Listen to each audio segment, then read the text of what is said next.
On the morning of my sister's wedding, I dressed carefully, full of excitement and a little nervous energy. She had been planning this day for months, and though family tensions always lingered in the background, I wanted it to be perfect for her. I started my car and began the drive toward the venue, rehearsing in my head the words of support I would give her before the ceremony. Halfway through the drive, my phone buzzed with a message from our parents. Curious, I glanced at the screen. The message was short and sharp. Asterisk, turn back now. Don't come to the wedding. Asterisk. At first, I thought it was a mistake. Why would they send something so cruel on such an important day?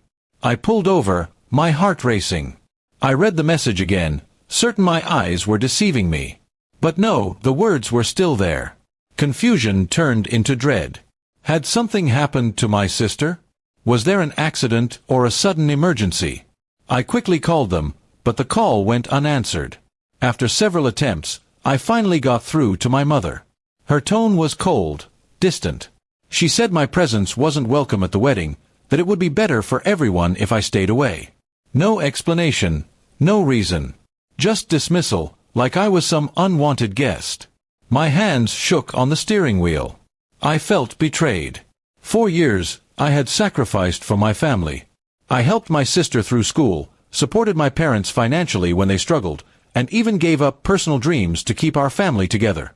And now, on a day that should unite us, I was being pushed out as though I didn't belong. Anger slowly burned through the hurt. I decided I wouldn't just vanish quietly. If they wanted me gone, they would have to face the truth of what they'd done to me.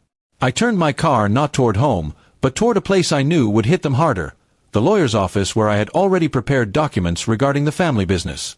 Months earlier, I discovered that my parents and sister had made financial moves behind my back, essentially cutting me out of shares that were rightfully mine. I had stayed silent, thinking family was more important than money.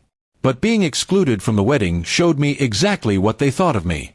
When I arrived at the office, I signed the papers that transferred my claims and rights in a way that would legally corner them. They had built their plans on the assumption that I would stay quiet, but I had prepared for this betrayal.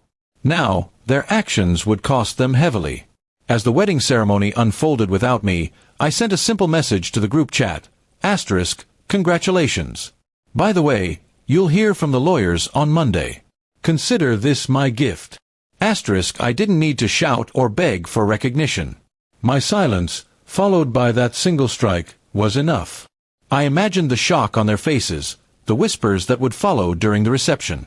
People would ask where I was, and eventually, the truth would come out, not about why I missed the wedding, but about the greed and cruelty they had hidden behind smiles and decorations.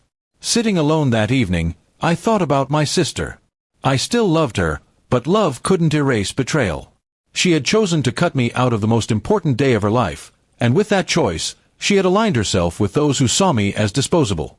The revenge wasn't about destroying them, it was about reclaiming my dignity.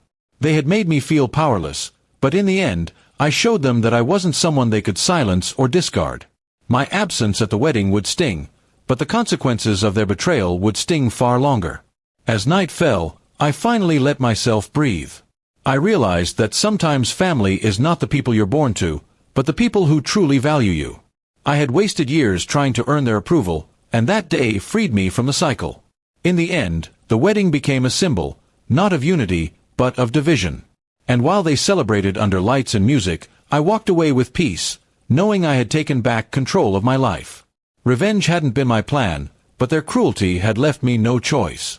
From that day forward, I decided I would no longer chase a family that didn't want me.